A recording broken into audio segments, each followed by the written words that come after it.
Every night at exactly midnight, Matthew would hear a knock on his door. At first, it was so faint that he thought it might be his imagination, but as the days passed, the sound grew more distinct and urgent. Each time, he would rise from his bed, heart racing, and shuffle to the door, only to find no one there. He would check the porch, the driveway, and the street, but the world outside was always still.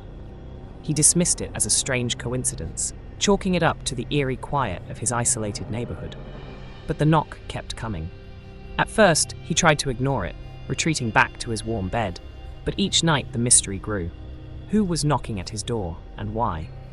A nagging feeling began to creep into his mind, one that whispered that this nightly ritual was no random occurrence. Someone, was watching him. The knock happened again the next night.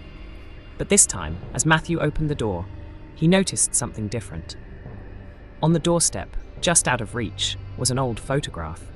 His hands shook as he bent to pick it up, wondering who would leave such a thing. The photo was worn with age, the edges curling slightly, and the image was black and white, capturing the front of his house from 50 years ago.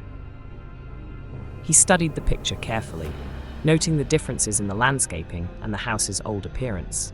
But it wasn't just the house that caught his attention, it was the figure standing just outside the window. A shadowy figure, barely visible, but unmistakably human. The person seemed to be staring directly at the window, at him. The realization hit him like a punch to the stomach. The figure's presence was not just coincidental, it was deliberate. Matthew couldn't shake the feeling of being watched. Each time he tried to relax, his eyes would flicker to the window, the one where the figure stood in the photograph. Was someone still standing there, just out of view? He couldn't remember ever seeing anything strange while looking out his window during the night. He thought about the knocks. The photograph seemed to hint at something that connected the past to the present in an unsettling way. It was around this time that his curiosity began to take over. He hadn't told anyone about the photograph, not even his wife, Claire, who had noticed his restless nights. He didn't want to seem paranoid or foolish, but he couldn't deny the unease that was slowly eating away at him. One night, after the knock came again, he stood frozen by the door. He had to know. He had to find out who or what was haunting him. Matthew spent the following day combing through the archives at the local library, digging into the history of his house. He found records dating back to its construction, but there was no mention of anyone who had lived there 50 years ago. The house had been built by a man named Henry Weaver, a reclusive figure who had died shortly after its completion. But that wasn't what caught Matthew's eye. It was the mention of a tragedy, an incident that had occurred on the night of Henry's death. A fire had broken out in the house. Though the flames were quickly contained, the story went that a strange figure had been seen standing in the window just before the blaze. Local legend had it that the man's ghost lingered even after the house was rebuilt and sold. Matthew shivered. Was the figure in the photograph connected to this story? Was it Henry or someone else? The pieces of the puzzle were starting to fit together, but there were still so many unanswered questions. The nights grew colder and the knocking continued. Every night, at exactly midnight, there would be a soft rapping at his door, and every time, Matthew would find nothing. He started to feel like a prisoner in his own home, unable to escape the sense of dread that hung over him. It was as if the past had come to life, breathing down his neck with every passing minute. One evening, Claire suggested they take a walk through the neighborhood, hoping to clear his mind. As they passed by the old house across the street, Matthew's attention was drawn to the dilapidated state of the front yard. It seemed as though the place had been abandoned for years, the windows boarded up, the lawn overgrown. But then, in the dimming light, he saw something in one of the windows, something watching. He stopped dead in his tracks. A figure. For just a split second, it looked as though someone was standing in the exact spot from the photograph. Matthew couldn't tell Claire what he'd seen. She had started to grow concerned, urging him to get help or at least talk to someone about his mounting anxiety. But Matthew couldn't. Not yet. He was too close. The second knock came the following night, but this time it was different. It was louder, more insistent. When he opened the door, his heart raced as his eyes fell on another photograph.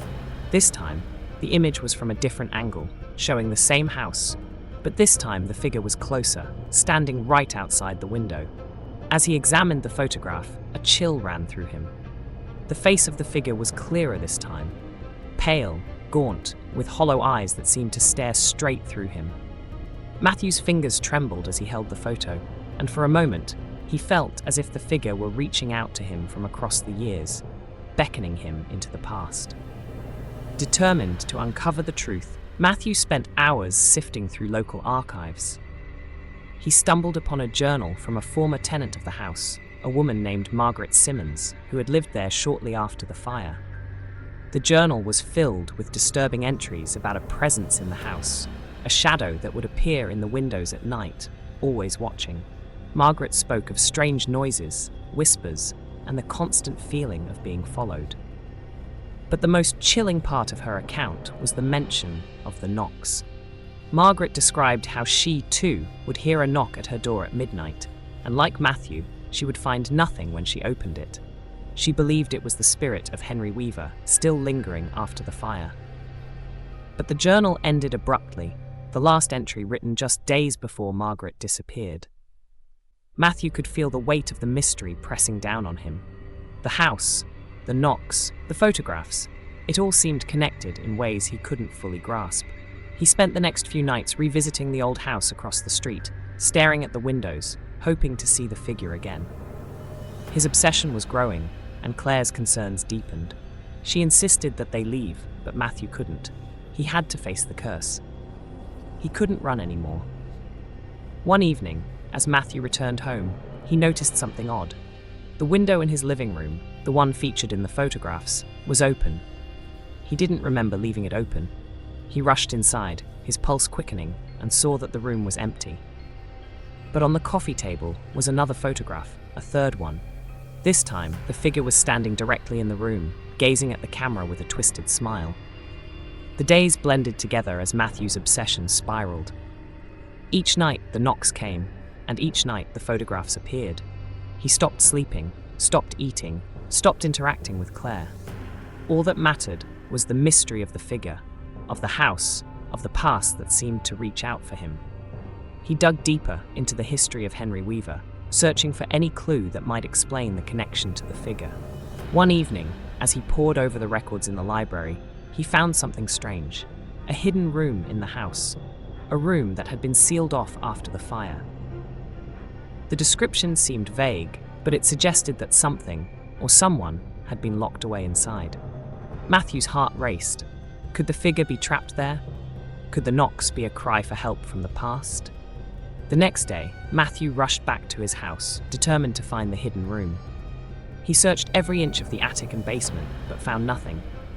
That was until he noticed a small door behind a bookshelf in the living room. It was barely visible, hidden away. His hands trembled as he pushed the shelf aside and turned the handle. The door creaked open, revealing a narrow staircase leading down into darkness. He descended, the air thick with dust and the smell of decay. At the bottom, he found a small, windowless room, barely big enough to stand in. And there, lying on the floor, was another photograph. It showed the figure standing in the room, but this time, the figure was not alone. A man, Henry Weaver, stood beside him, his face twisted in pain. Matthew stood frozen in the hidden room, staring at the photograph. It was more than just an image. It was a clue, a piece of the puzzle that was finally falling into place. The figure, he realized, wasn't a ghost. It was a part of the house itself, a manifestation of the suffering that had occurred there. Henry Weaver, trapped by his own dark past, had somehow linked his fate to the house, and now the figure, whoever or whatever it was reaching out, trying to communicate with him. The realization hit Matthew with a sharp intensity. The knocks, the photographs, the strange presence, it all made sense now. But the more he thought about it, the more the question lingered in his mind. What did the figure want from him? Why had it chosen him? Matthew sat in the hidden room, the photograph clutched in his hands, his mind racing. The story of Henry Weaver had come together piece by piece, but there was one thing he couldn't understand: the figure's connection to him. It seemed as though the figure had been watching him long before he had ever discovered the house's past. But why? As the night wore on, Matthew felt a sudden compulsion to return to the library. He needed more answers. There, in a forgotten file, he found a letter from Henry Weaver to his wife, detailing his regrets and fears. The letter spoke of a curse he had placed upon the house, a curse that would bind the spirits of the past to it, forcing anyone who entered to relive the same horrors. The letter ended with a chilling warning: "You will never escape." Matthew's head spun as he processed the letter. The curse, the figure. Everything began to align in his mind. He had unwittingly stepped into something far darker than he had ever imagined. The knocks, the photographs, they were all part of the curse, a call from the past trying to claim him. The house was alive with the suffering of those who had lived there, and now it was trying to claim him as its next victim. That night, as the clock struck midnight, the knock came again. But this time, it was different. It was louder, more insistent. When he opened the door, his heart raced as his eyes fell on another photograph. This time, the figure was standing directly in the room, gazing at the camera with a twisted smile.